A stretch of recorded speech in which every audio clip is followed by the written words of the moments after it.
All right, my name is Brynhildur. I'm going to do the introduction. First, a few words in Icelandic.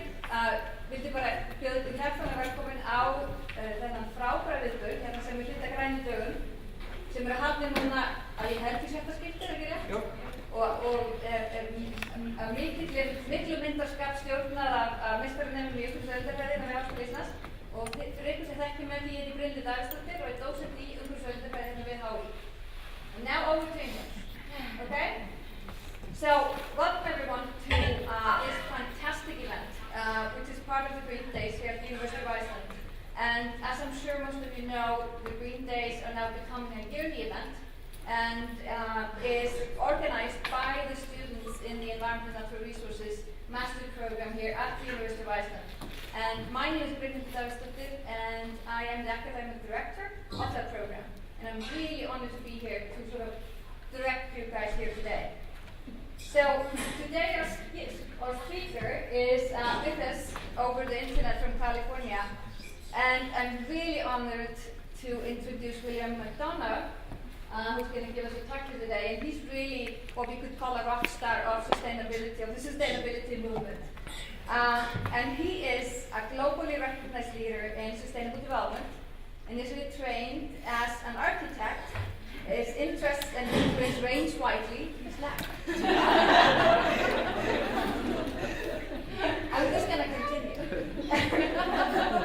And he works at scales from global to the vernacular and collaborates extensively with companies and institutions throughout the world. Time magazine recognized him in 1999 as a hero for the planet, stating the following: his utopianism is grounded in a unified philosophy that, in demonstrable and practical ways, is challenging the design of the world. He received in 1996 the Presidential Award for Sustainable Development, and in 2003 earned the first US EPA Presidential Green Chemistry Awards in the US. And in 2004 he received the National Design Award for exemplary achievement in the field of environmental design. McDonough ideology has been described as the next industrial revolution, where emphasis is put on minimizing and possibly eliminating the negative impacts of human activity on the environment. The core concept of his ideology, the Cradle-to-Cradle concept, is the focus of his co-authored book Cradle-to-Cradle, Remaking the Way We Make Things, published in 2002. He can hear me. And this book absolutely is now considered a seminal text of the sustainability movement. Absolutely. And you should all buy it, right? The title of this talk here today is Cradle-to-Cradle. And keep in mind that after his talk, you will be able to ask him questions. So please take notes throughout this lecture. So, Mr. McDonough, I'm really honored that you're with us here today, and the audience is all yours.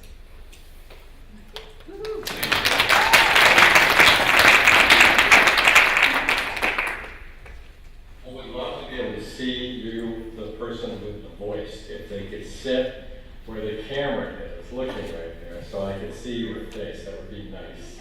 How do I figure that one out? I think it's the, there you go. Thanks. Okay, I'm here for a bunch of reasons. One is I'm going to talk a little bit about the new book coming out in April. It's called The Upcycle. And you'll understand why we called it The Upcycle. My co-brother and I wrote this to follow Cradle-to-Cradle with things. The Cradle-to-Cradle is a fulcrum, like Archimedes would have said, a thing that doesn't move. And the upcycle is a story of leverage and what you do. So Cradle-to-Cradle is the what, and the upcycle is the how.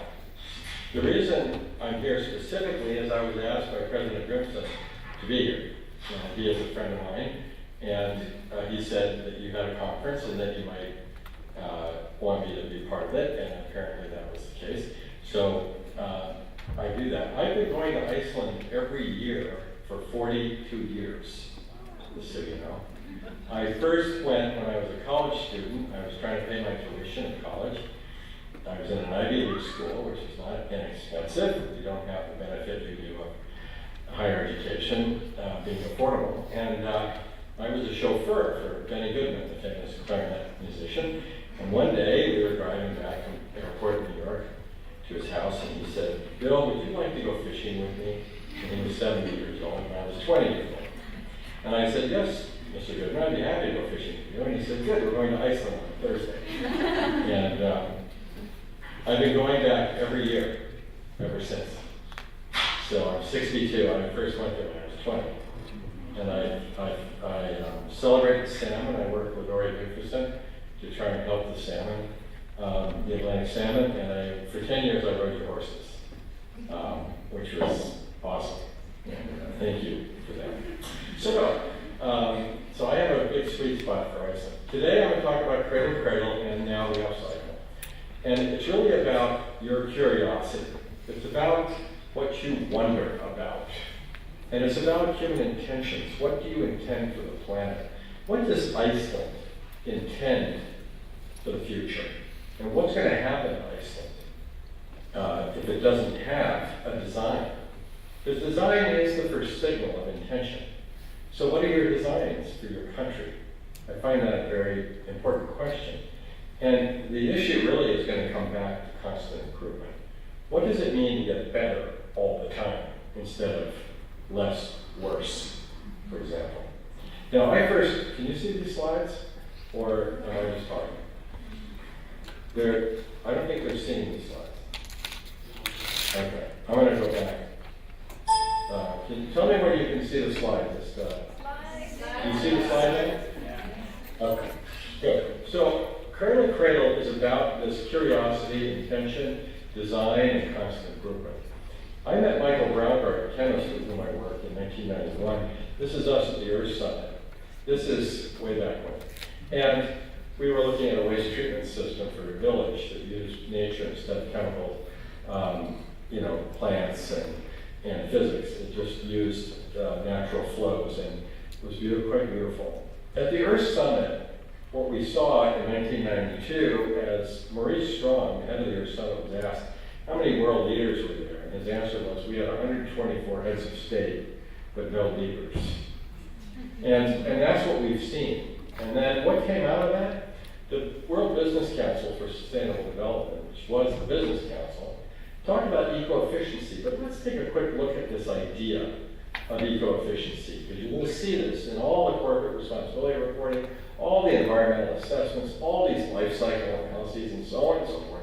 It's all about eco-efficiency, and that's to create more value with less impact. Less impact. So it's about more money with less damage, but it's damage. Committed to eco-efficiency and delivery of goods and services, fewer resources, less, minimize, avoid.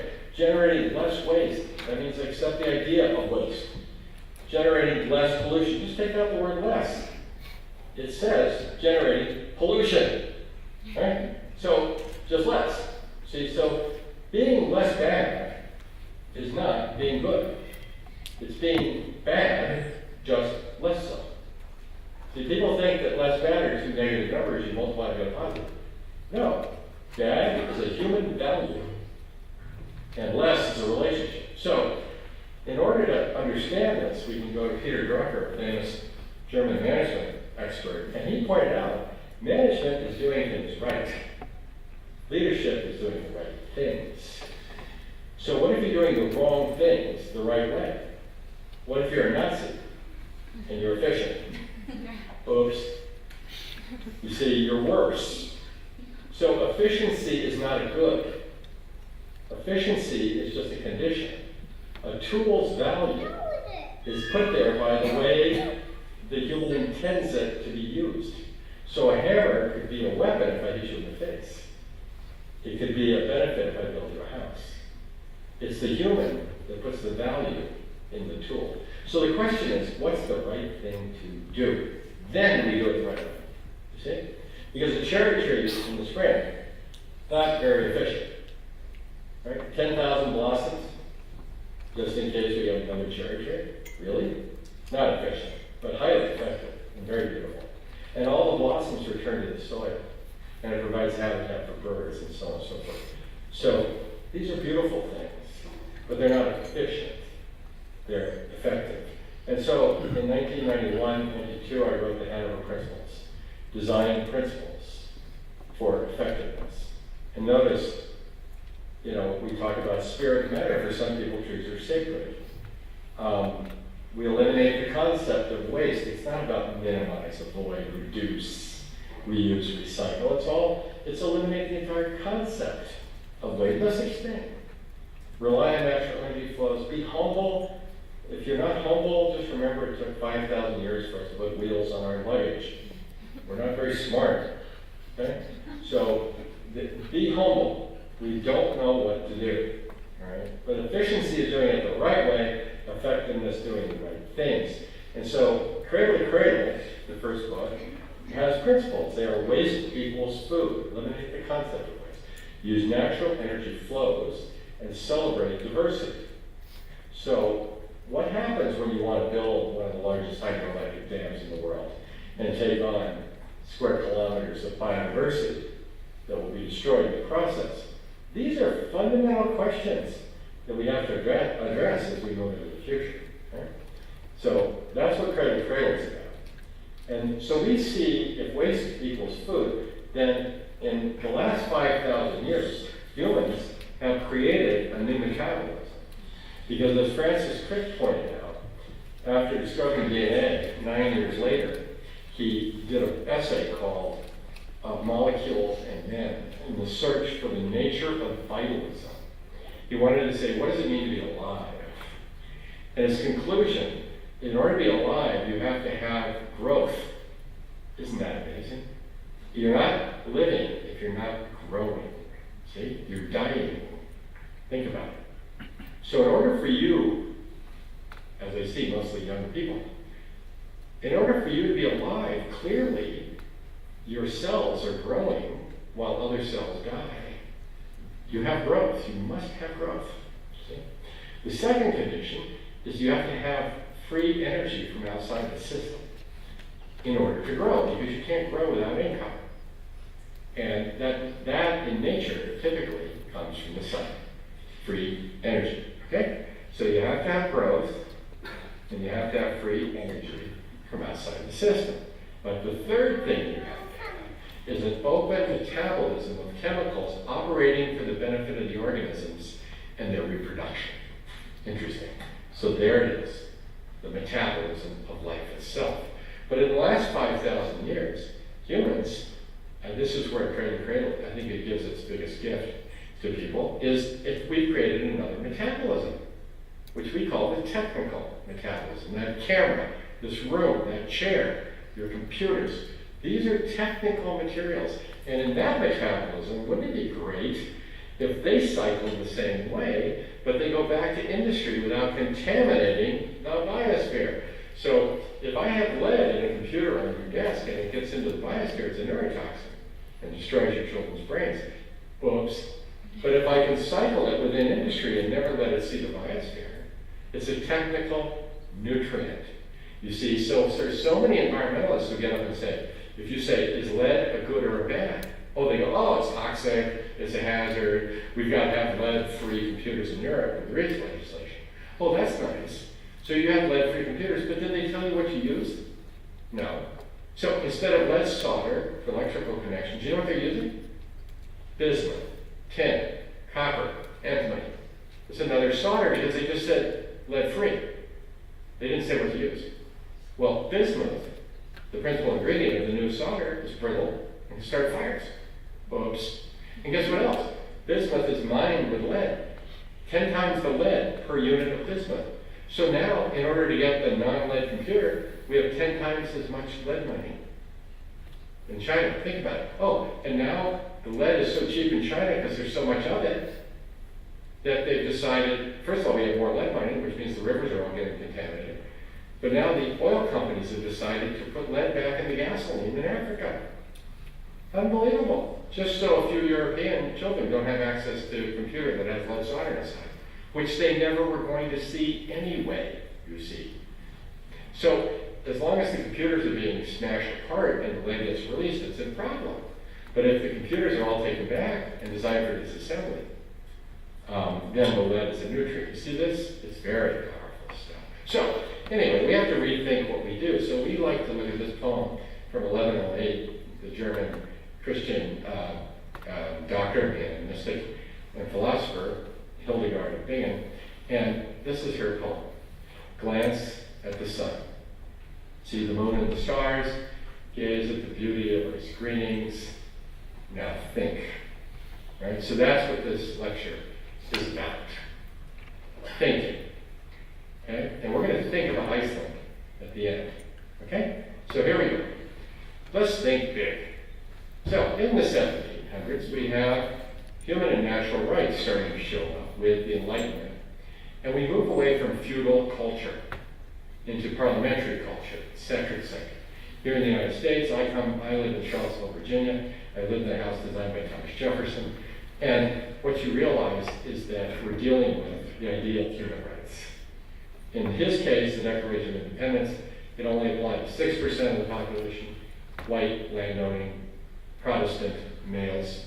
But now we have the Endangered Species Act. So it's gone from that to Lincoln and emancipation with slaves, and then we see in this century we have women getting the vote, Indians get the vote, the 20s Civil Rights Acts, the 60s. In 1973, under that famously liberal person, Richard Nixon, we see the Endangered Species Act. So all of a sudden we have the rights of something other than a human to even exist. Interesting. See, so that's our history with rights. You have your own, right? And then in the 1800s, with Adam Smith publishing Wealth of Nations in 1776 also, we start to see in the 1800s the concept of the market economy. And so we get communism, we get capitalism, et cetera, et cetera. We start dealing with markets instead of feudal cultures again. And we start to let the money talk. And the markets make human activity and describe it. But we also discover, guess what? Fossil fuels. Oops. All right. So then what happens in the 1900s, we get the American century, it's otherwise known as, and whoa! What do? We trash the entire planet. Isn't that amazing? We pollute and we put carbon in the atmosphere like nobody's business. It took us 200 years to destroy the place. It's taken the Chinese 20. And here we are in a world of terror, of ocean rise, glacial melt, etc. And we've done that to ourselves in the 1900s. So the idea of sustainability is interesting because it comes in the last real decade of the century with the Earth Summit, 92, and then the 20-year anniversary. Anybody heard about that? Anybody hear about Rio Plus 20? Anybody go? Huh? When I was your age, I was going to the Earth Summit. Where did you go during the Rio Plus 20? You know what I'm saying? This is not working. And you know why? I think partly because sustainability is such a horrible word. That's why. If I said to you, what's your relationship to your husband or your wife or your parents, and you said, sustainable, I'd say, I'm sorry. That really sounds boring. That is boring. We're looking for fecundity here. Let's make kids. Let's have fun. So anyway, sustainability comes along. What is it? Maintenance?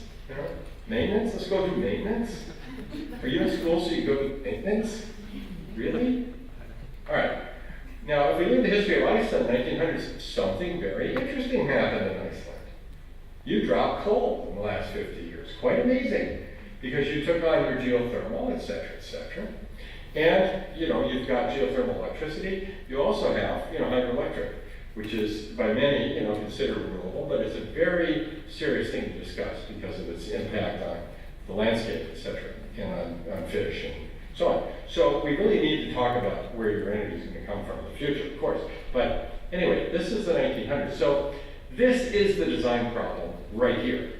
Now, you account for what, 300,000 of this, something, roughly? So, but this is the design assignment. So you're part of this. So if you sit there in Iceland and say, oh, we have a population problem, we're running out of resources, that's not good, because that means that a child being born there, you think, is a population problem. And the minute a child is born and declared a population problem, human rights cease to exist. Okay? So our design assignment is this.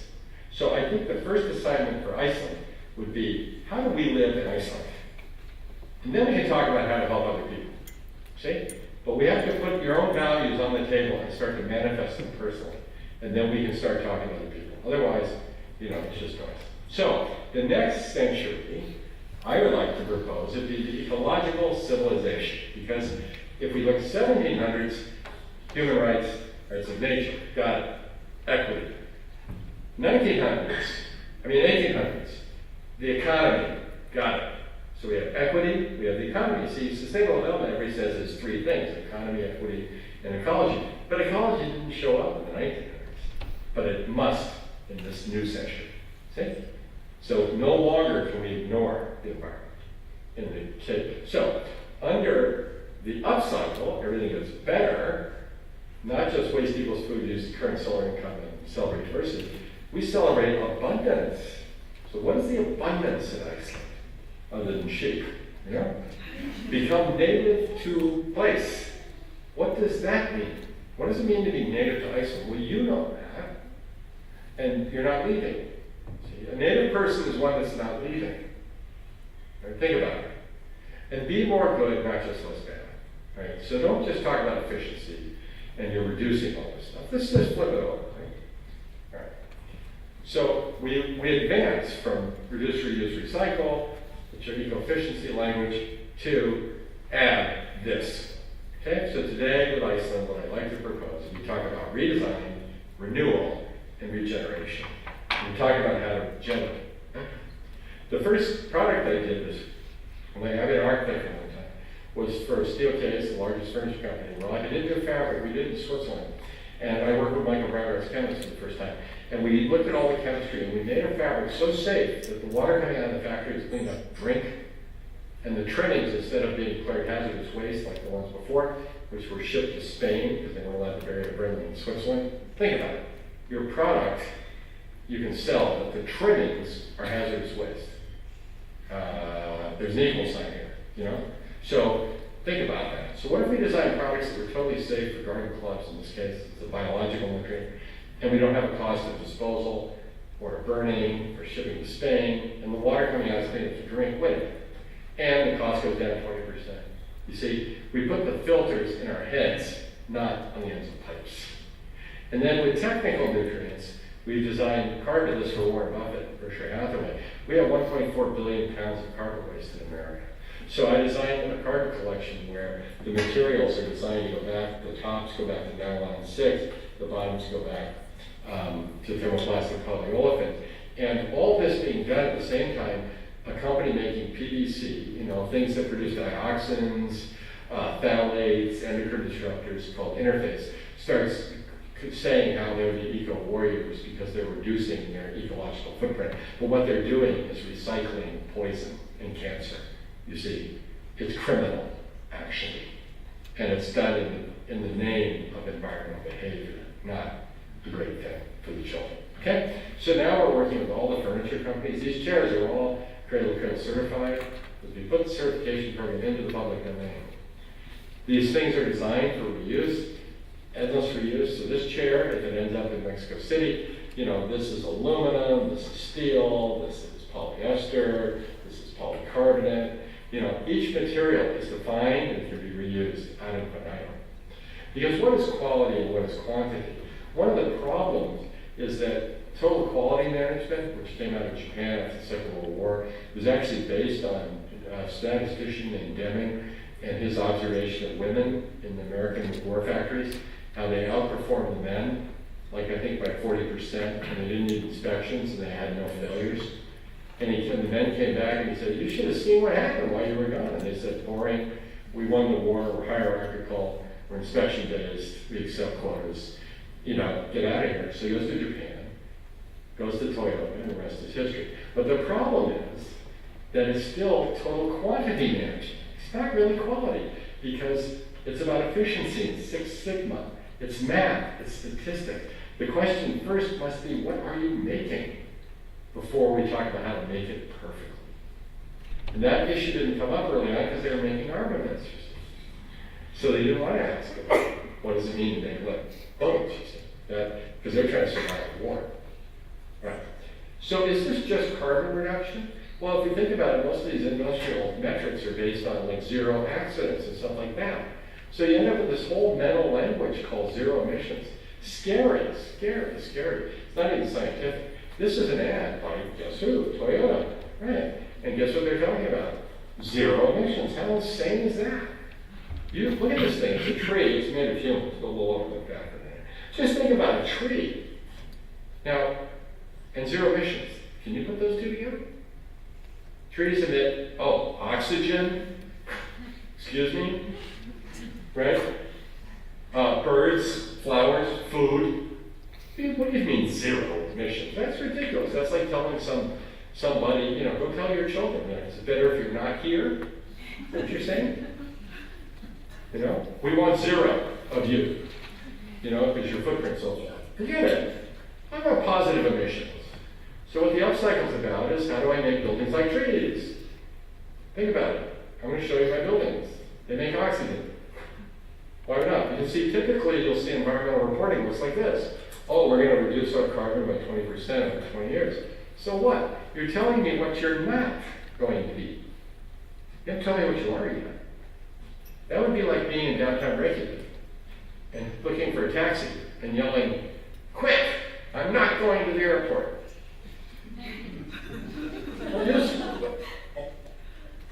What's the use?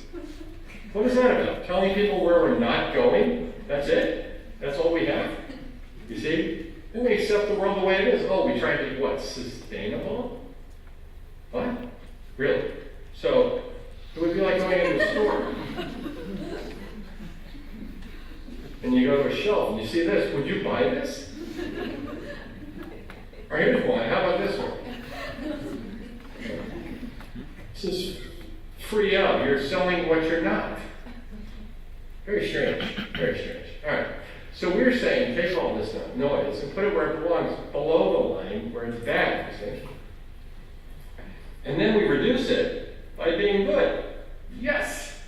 See, now we have a positive attitude. And zero is a goal. Fair enough. For bad actors. Great. So let's get rid of the stuff we don't want. Now let's take Iceland, right? You got yourself off of coal, but you have hydro and you have issues around that. You have geothermal and probably a few less issues around that. But you also have your automobiles, and I know you famously look at hydrogen and other things, because as you do your inventory, you will discover things you want to optimize, of course. All right. So why don't we put all the things we do want to do up here?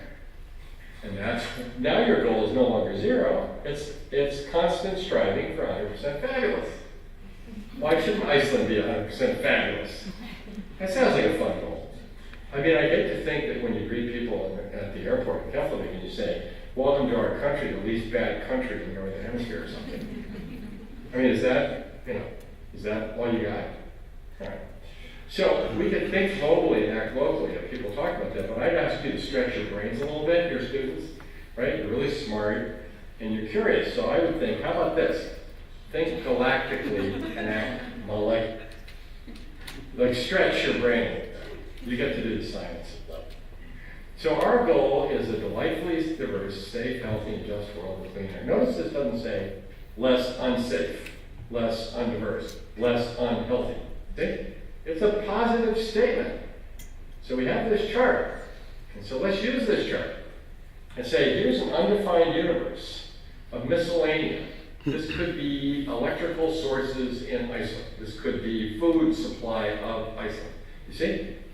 And it could be materials handling in Iceland. Oh, aluminum. Oh, bauxite. Oh, effluents from aluminum factory. Oh, all kinds of issues. These are all these undetermined things that need to be checked out. So that's your inventory. Let's do that.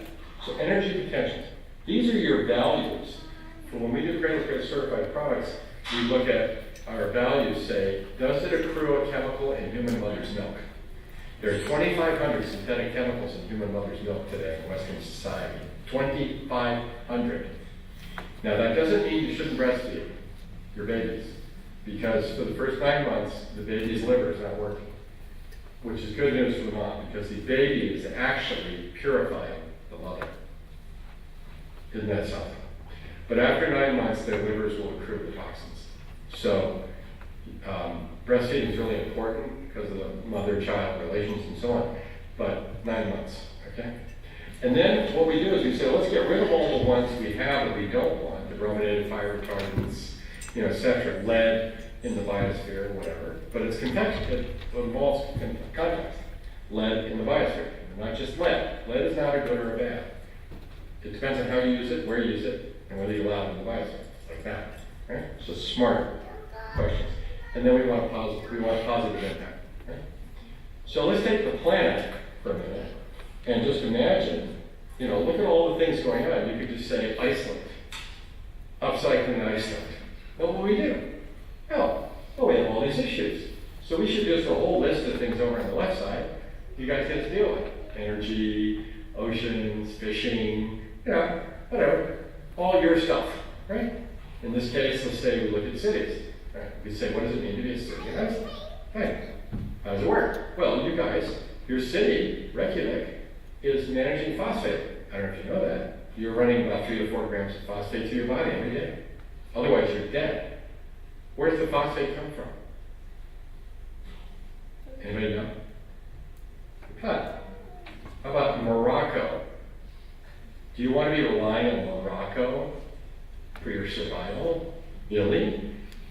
Reykjavik's sewage plant could very quickly become a fertilizer factory where we extract the phosphates and make 12% economic return. It's not like your banks, 8 years ago, but hey, 12%, go for it. And we make money and you get your phosphate. And you cycle it over and over in your nitrogen. Isn't that exciting? See? It's really interesting when you start to think like this. So we see materials as nutrients. For the U.S. Postal Service, we now have 2.8 billion objects certified. So that these materials are seen in these ways. Inks, cardboards, all of that. So for material health, we use healthy materials. What a concept. All right. Then we want to get them back. Your phosphate. Right? We want the computer. We want them back so that we can reuse them. Either direct them to the soil or direct them back to industry safely. That's the second condition, reverse logistics. Okay? Third, we want renewable energy, 100%. It isn't, we're just 100%. Go for it. Okay? Now we have to figure out how. And there's certain things we can do. Wind turbines, for example, are reversible. We put them up and we don't want them 50 years from now because we made a mistake, we'll take them down. But if you build a nuclear plant, you can't do that. See? So be humble. So use renewable energy. Water should be safe enough to drink. There's no reason for factories to poison. We looked at 8,000 chemicals in the textile industry and we eliminated 7,962. And we've done fabrics of every description. 38 chemicals, so safe. The children could eat the things. Our fabric, the fabric I showed you at the beginning has been chosen by the Airbus as the fabric of choice for airplanes because if you find yourself at 40,000 feet with an extreme fiber deficiency, you can safely eat your chair. So the fabrics are so healthy that the air quality is not negatively affected, etc. What we want to do is leave a beneficial footprint for people. Not just comply with some regulation. We want to push the regulators to be benchmarkers, to show people what's possible. So California legislature passed this, you can imagine. In California, and Governor Schwarzenegger asked me if I would work with Michael and donate our protocol to the world as a gift. So this is the representative from Berkshire Hathaway, the Shaw Carpet, Herman Miller Furniture, that's me. This is Chad Hurley, the founder of YouTube. Wendy Schmidt, whose husband's chairman of Google, Martin Fisher from Stanford, and Rosalie Dawson, an actress, you know who you are. Anyway, if you look at all the certifications that we see out there, most of them are very specific. Green Guard is for volatile organic compounds. That's it. So if it's volatilizing, you get a certification there. But it could be a big lump of cancer sitting in the middle of the room as a piece of carpet.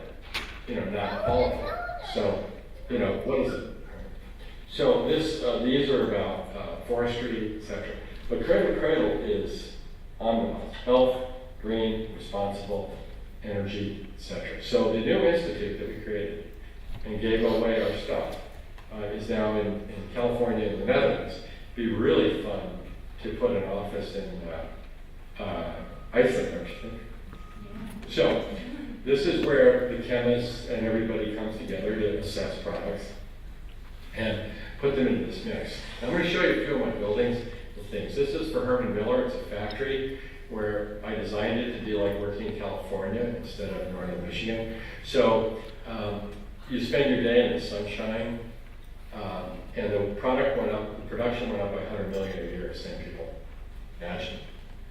This is for the Gap. It's now the YouTube's headquarters. And it's the ancient grasses of this part of California. We brought back the ancient grasses. We had to collect from the seeds. So now it's a nursery, so you can get the seeds. This is in the Netherlands. This is Nike's European headquarters, made with local bricks, local clays, designed to be apartments in the future. If we ever change from needing them as design studios and offices, they become wonderful apartments. So the buildings have built in their next use. In 1999, I was asked to redo this by Bill Ford. And in Dearborn, Michigan, the joke is that this is a color photograph. And that's what it feels like. And so I could have just said, let's shrink its footprint. That's it? Oh, it's still a color photograph. So instead, we built the world's largest green roof. And we used nature to purify the water instead of chemicals and pipes. So all the water is kept on the surface. We made a deal with the government to try and clean up the soils using plants instead of big scrape and dig, we call it, where bulldozers come in, take the toxic soils, burn them, and then put the problem somewhere else. Very expensive, $2 billion in this case. And so instead, we did research on how to clean them up using plants. Turns out, the Egyptian bulrush is an affinity to cadmium and arsenic. Who knew? And so we can actually purify the soils using biology. This is a roof. Okay.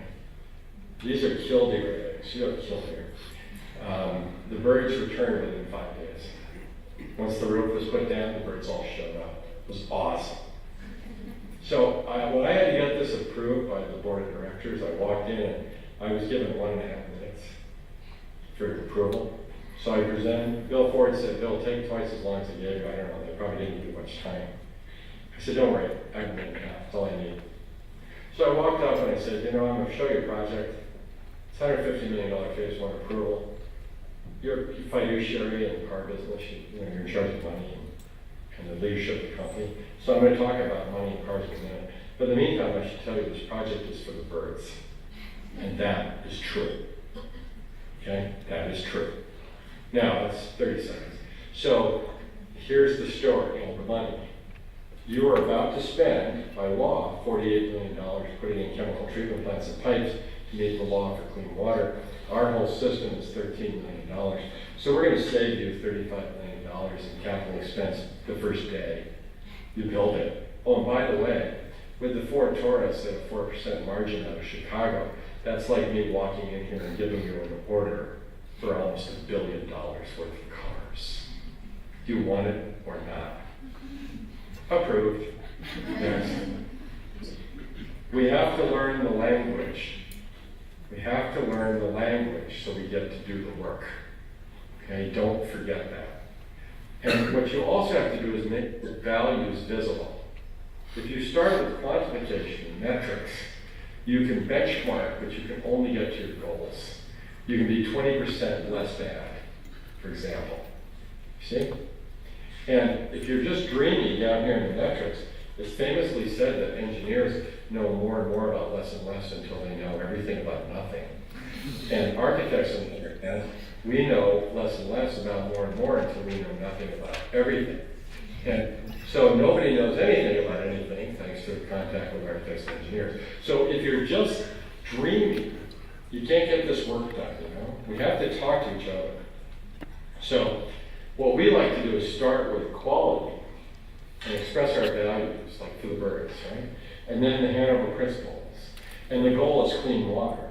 And the strategy is biology, natural systems, and green roofs. The tactics are convincing them to do it. And the metrics are, we just saved you $35 million. See? You could never do what we did if you started with measurement, because you would just be saying, I can do 2 chemical treatment plants instead of 3. See? You didn't leave the building. You didn't leave the system. You didn't express your values. You benchmarked. And I can promise you, I do Google strategic planning. They do not benchmark the Encyclopedia Britannica. Really. You know? It's not about that. So for cities in China who want to expand, ones that have hydrological problems like this flooding in Luzhou, you know, they give us a site to help with. The city's over here. You know, we said, look, it's agriculture, so that's before. How about after? Right, how do you do that? Well, if we built a city that increases biodiversity, the city can have more biodiversity than the country. If the country is monoculture grass or sugar cane, city parks are more diverse. More birds have habitat. I mean, cities can be fantastic for this. So why don't we have a city that is still agriculture? What if we had Paris with farms on the roof? See the difference? Wow. Why not? And people said, you're crazy, and then this guy sent me this picture. I love it. Feeding 2 families. Anyway, so we started looking at projects. This is a 1-day exercise with Chinese officials. So we came up with a quick building type and just rubber stamped it around, see what, you know, the concept. The concept is, could you design a city that feeds itself? Well, in Iceland, I promise you, greenhouses are a very important part of your future. No doubt about it. I mean, you show off that banana over and over again. But, you know, we really can talk about tomatoes and cucumbers and so on and so forth at serious levels. This is for Bosch Siemens, a building where they talk about future appliances. The building is a big appliance, makes oxygen and solar energy. This is a research center in Barcelona that we designed where the floor plans are triangles, so I decided that the lobby would have 2 glass walls, and then for the decoration, in between the glass walls would be butterflies hatching. So on the outside, the children could come on the weekend and open the outside glass like a window, and all the butterflies escaped Barcelona. So instead of having some tree like the water as your lobby decoration, you have butterflies hatching that are the extinct, but the butterflies going extinct. And just for the fun of it, I made all the floor plan tile patterns based on the butterflies. So here's a factory in India that I'm working at now, where I said if I put the structure on the outside, I can keep the inside clean for the manufacturing, and then I can use the structure for solar collectors and even farming. So it's the largest motorcycle factory in the world, and it's going to be all solar powered and farms on the roof. Because I have hundreds of jobs inside, why not have hundreds of jobs on the roof making organic food for the kids? So the structure I have to have anyway, so I get to use it for my solar collectors. And they shade the skylights, which face north so I don't get glare. And then I have the greenhouses. So the building makes food and motorcycles. Inside, I can reduce the air requirements from outdoor air for fresh air requirements by 4 times an hour, because I'm putting a wall of plants 100 meters long. So instead of sending fresh air in, and it's a desert with dust and humidity, instead of having to treat all that air and the dust, all I do is like give the people oxygen and air purified by the plants. For a Dutch school model, we're using greenhouses for schools, because why couldn't I have a business on the roof? That way the greenhouses are shedding the water for me, and the farming business on the roof is paying for the greenhouses. They just bought my roof. And the children get to play in the sunshine on the south side, in the section, and they get there's a business on the roof growing food. Why not? Holland, the Netherlands, is the 2nd largest agricultural exporter by dollar value in the world, behind the United States. I think they're smaller than Iceland. Okay? So, imagine that. The 2nd largest agricultural exporter in the world. How? Not Monsanto genetically engineered soybeans, which is killing all the weeds, which is killing all the monarch butterflies. Do you know that the monarch butterflies wintering in Mexico were 22 acres 20 years ago? And this last week they were measured at 2.9 acres. Say goodbye to the butterflies, everybody. because genetically engineered crops for herbicides kill all the weeds. The butterflies go with the weeds. The birds go with the butterflies. What are we doing here? All right. NASA asked me to design with them this space station for Mars. And I said, I'm sorry I can't go to the red planet yet, because we haven't come back to the blue one, you know? Why don't we come back to the blue one first? So if you can do this, you know, moon landing, how about an earth landing? Why don't you come back? Because what's the message? This is the message.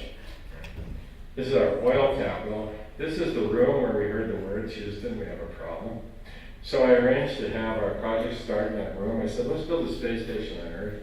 So I got to stand right there where Gene Kranz is, and got the whole design team who did this as my design team. And I said, you know, they say you don't need to be a rocket scientist to do something clever here on Earth, but what if you were a rocket scientist? What can we do? I said, somebody here figured out how to use nuclear power from 93 million miles away to power something. Who did that? Oh, we did that. NASA. Oh, good, good. Can we bring that back down here? Yeah. Oh, yeah, sure. Okay, good. You're in charge of energy. We're going to be nuclear powered, and our reactor is 93 million miles away. Got it. All right. What's this? Oh, there's water in here. $80,000 a gallon to get water up there. Who figured out how to reuse that? Oh, I do. Oh, all right, you. Hey, you're in charge. Forward osmosis? Good. You're in charge of the water. Second. Anyway, we built it. We picked an easy site. It's not Iceland. It's Palo Alto. You know, it's Mountain View, California, at NASA research facility. See the wind tunnels up here where they designed the space shuttle? All right. So anyway, here it is. And we built it less than a normal federal budget. I mean, same federal budget and ahead of schedule. This building can produce 120% of the energy it requires using renewable sources. 120. A building like a tree. Positive emissions. It's soil, not oil, everybody. See? And it purifies its own water. So last week I threw this in New York. New York put out a request for proposal for an island off the tip of Manhattan. And I said, instead of letting Donald Trump do casinos or something, there's an old fort that'll be turned into schools or something. But I said, for the rest of it, why not the C40 cities or the countries in the world that want to help save it and want to do cool stuff to help everybody? You know, what can you do in Iceland that's uniquely yours that you can figure out how to do because you're so smart, right? What if you said you don't use fossil fuels in cars and you're the first country to get off fossil fuels, period, like that? You had that professor proposing hydrogen, things like that. But if it's that or it's electricity or whatever models you guys come up with, you know, figure it out and then share it with the rest of us. Make some money and make the world better, you know? Whatever it is you want to tackle. You're already the leader in geothermal, right? You share that. That's good. So, but anyway, I decided to do this. You see this? And given my experience in cold countries, I call it the iceberg. And this is for fun. So, as the icebergs are melting, and we're seeing the shrinking glaciers, as you're well aware, I decided that I would talk about a city, a place for global solutions for people to come together. But out here in the water, we should build an icon of this agenda. And I call it the iceberg. It's like a giant iceberg slipping into the ocean. And the idea would be, this Statue of Liberty is about human rights and opportunity and equality. This World Trade Center is about world trade and free trade. Capitalism is winning around the world, as you probably noticed. So this is about free trade, free from terror. Well, that would be nice. And this would be about freedom from intergenerational ecological tyranny. Freedom from burdening future generations with our bad behaviors on the planet. I think it's pretty cool myself. Well, it's an iceberg. Of course it's cool. So, but it's a solar-powered building where we come together to talk about these issues. And it could become a world spot for these ideas. Oh, we could build a small one in Reykjavik too, where you communicate, you know, down by the Opera House or something, some cool item. I don't know, have some fun. So anyway, the issue here is endless resourcefulness. It's not about take and make waste. How stupid. Friendly brave. It's about endless resourcefulness, and it's not just the endless resourcefulness of resources, like energy or materials. It's also the endless resourcefulness of you and your creativity, because you're not leaving. What does it mean to be native to Iceland?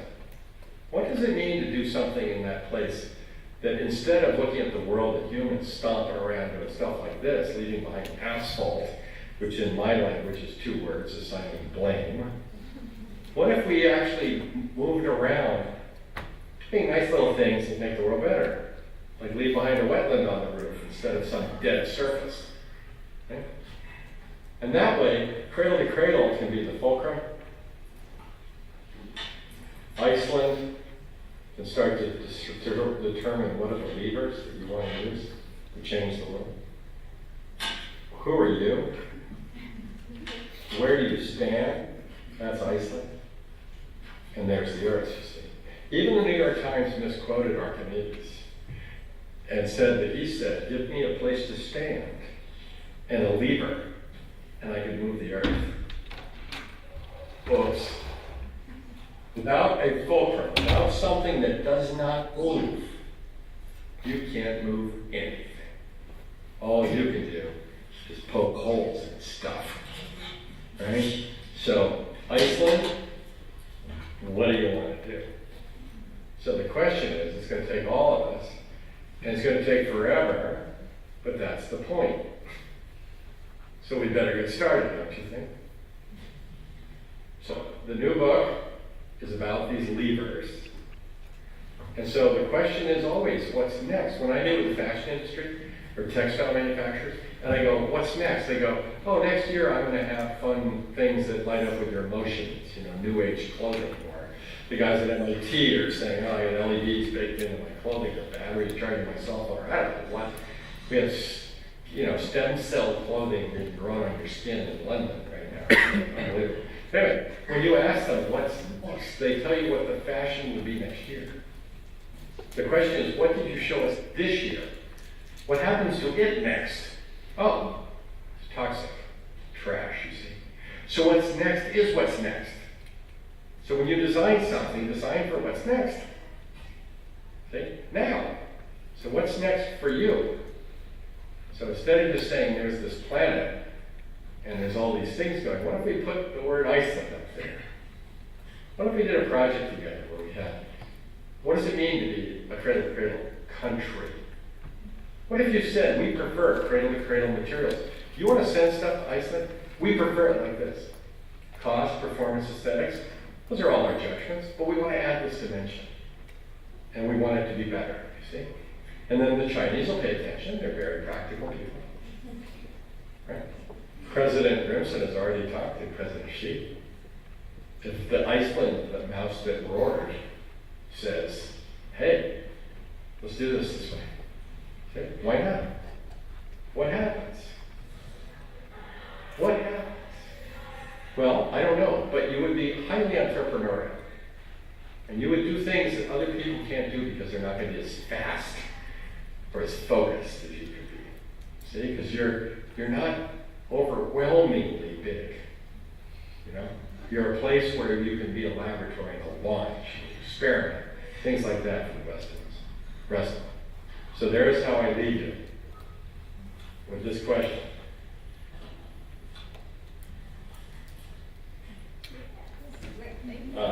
Next is So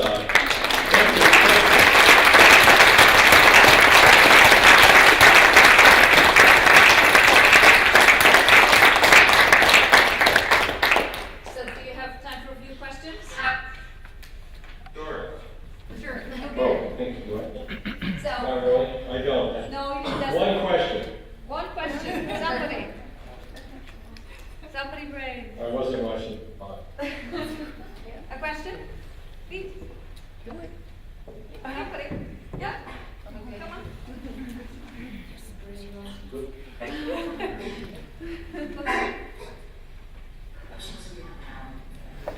Okay. So you. So there's this. Hey, Bill.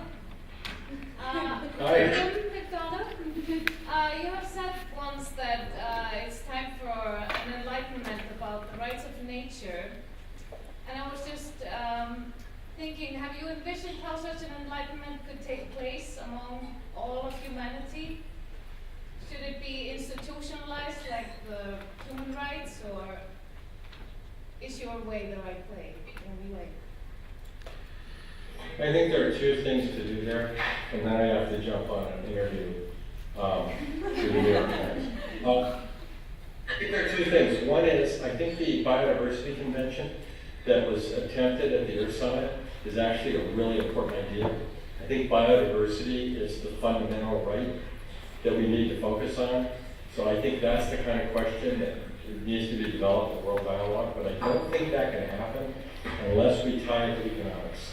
I think that this, the environment and the equity, and those two together, which is the rights of nature, it has to be seen in the context of the economy.